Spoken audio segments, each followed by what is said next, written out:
Welcome again to Phillipskop, and winter is more or less upon us. We've got the first big rains coming through this week as a cold front approaches.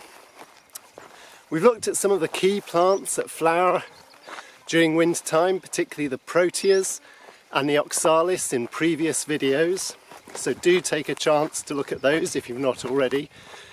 But this week I wanted to look at some of the other plants that really herald the start of winter and the arrival of the rains. So let's look at some of those now. Of all the species that herald the coming of winter, one of the most significant is probably the Cape Snowdrop, Crassula capensis. It appears out of the ground in late autumn, early winter, May, June time, and produces these lovely white flowers that were obviously reminiscent to the early settlers of the true snowdrop that appears in Europe and heralds the beginning of spring and the end of winter. This, though, is not a member of the amaryllis family like the true snowdrop, but a member of the stonecrop family, the Crassulaceae.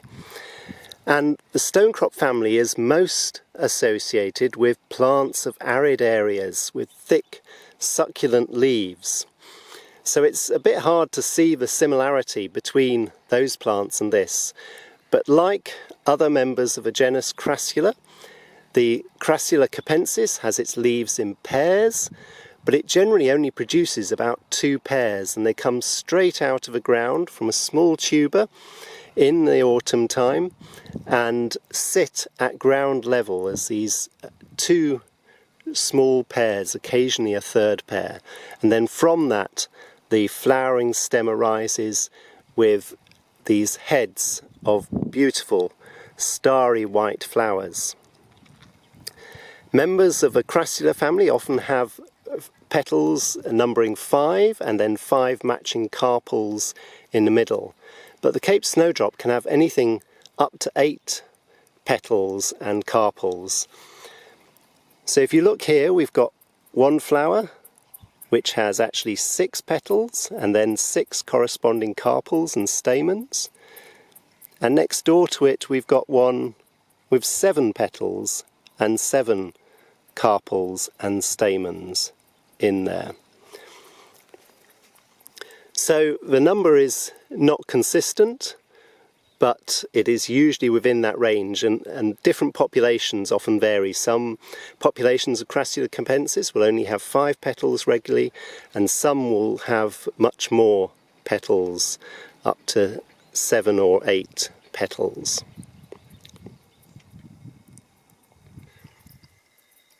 Here we have Leonotis leonurus, a member of the mint family, and it is commonly known as lion's ear, and that's actually what the genus name actually means. Leonotis means lion's ear. The leonurus actually means lion's tail. So the botanists can't really make up their mind whether the flowers look like a lion's ear or a lion's tail, but I think the latter is a better description.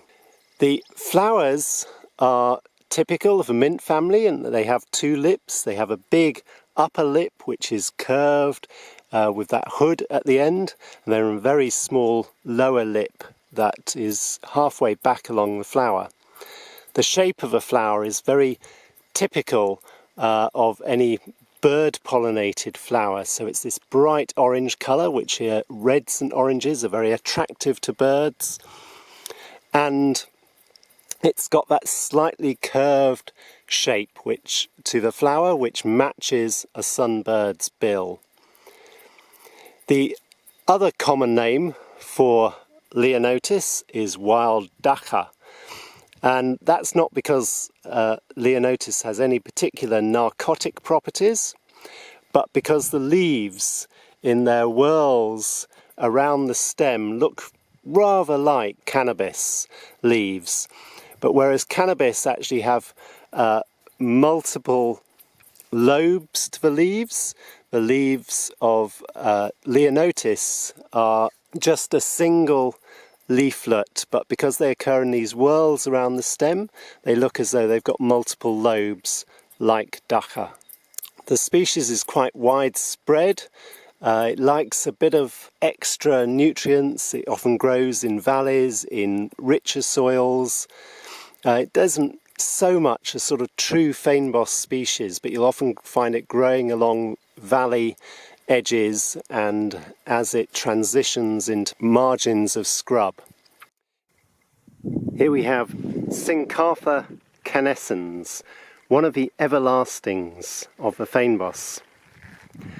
You can see the flowers are these beautiful papery petals, but they're not really petals. These are actually the bracts surrounding the flower head in the middle. So daisy flowers have both disc florets and ray florets, but in the everlastings only the disc florets are present. So here we see in the middle a whole bunch of the disc florets, and what you see around the outside are not ray florets, but they're actually the bracts surrounding the flower head. And that's what makes it everlasting, so to speak, because the bracts last a lot longer than the flowers, looking colourful.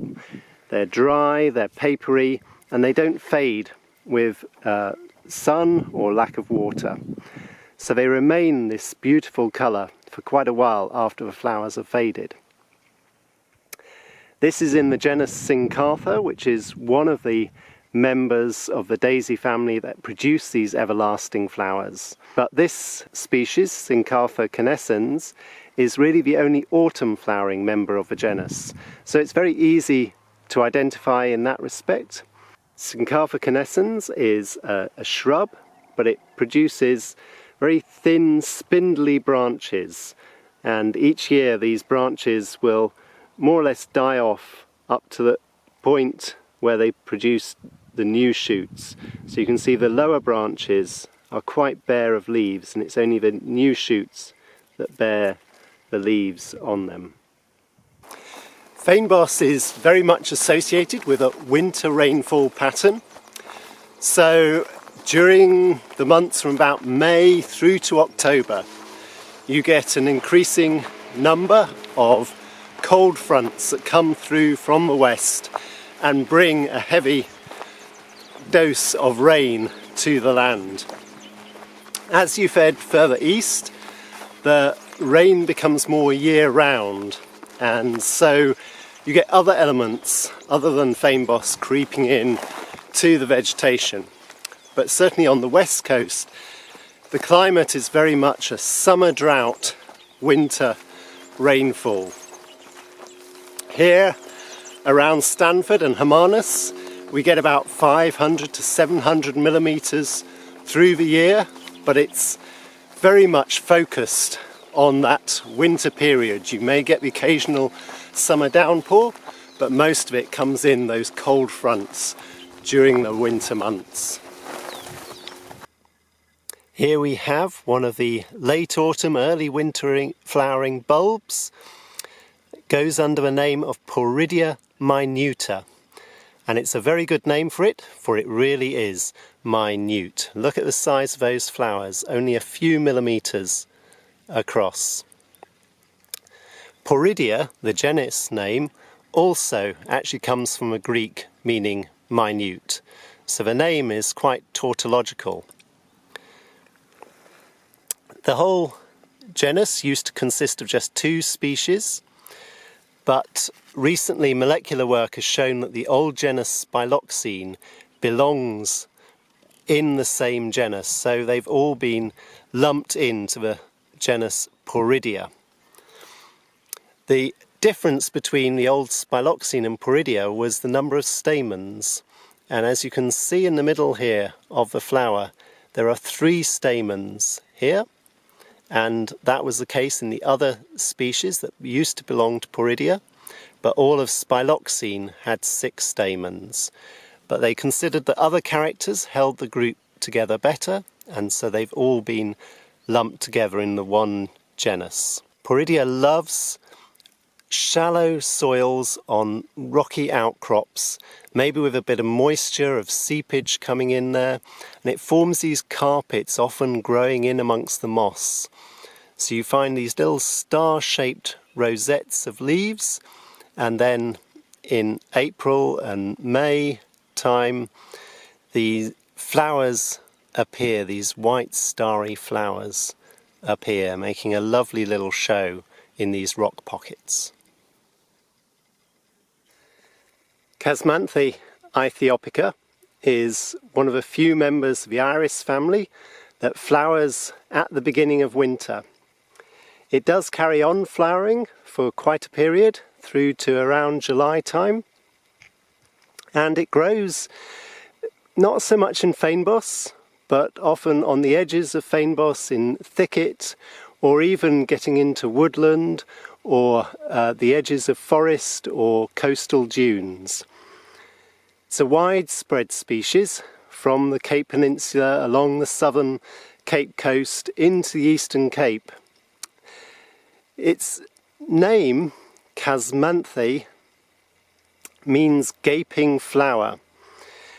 Like other members of the iris family, it has 6 petals or perianth segments. In Chasmanthe, 5 of these are quite short and reflexed, but the top one forms this lovely hood over the anthers and the style. You can see that it's very well adapted for sunbird pollination, with again that similar shape of a flower curved in the same way as a sunbird's bill, and that red-orange colour. Chasmanthe as a genus looks very similar to another genus of the iris family called Crocosmia, but if you look at the flowers, they have this very marked tube which expands out suddenly into the rest of a tube. So a very narrow bit of a tube leading to the ovary, and then expands out suddenly into the rest of the tube above. The specific name, aethiopica, means from Ethiopia, which is an odd name for a plant found exclusively in South Africa. But aethiopica was the old Latin way of referring to basically Africa south of Egypt. So any plant that came from the Cape during those early days very often got the name aethiopica attached to it. Here we have another very tiny bulbous plant. This one is actually an orchid, Liparis capensis. Liparis appears in around May time, produces these 2 leaves flat to the ground and then a short spike of just a few flowers, only a couple of centimetres high. The flowers have swept back petals and a lip where the stamen and style are held. The genus Liparis is unusual within the Cape orchids because it belongs to the subfamily, the Epidendroideae, whereas most of the genera within the Cape flora of the orchids belong to the Orchidae. So the relatives of Liparis are actually generally epiphytes on tropical forest trees or found in the understory of those forests. So this is very unusual in the genus Liparis, which is quite a widespread genus in the tropics. This one is found out in the open, in dry ground, quite sunny positions. Liparis capensis is found more or less through the Cape floral kingdom, but it's never very common in that it just produces the odd plant here or there and is seldom spotted. That's for 2 reasons. Partly its size makes it very hard to see when it flowers underneath the rest of a fynbos, but also because it flowers so early and people aren't really out looking for orchids at this time of year. So thank you again for watching, and we hope you enjoyed looking at some of the early winter plants that we get here.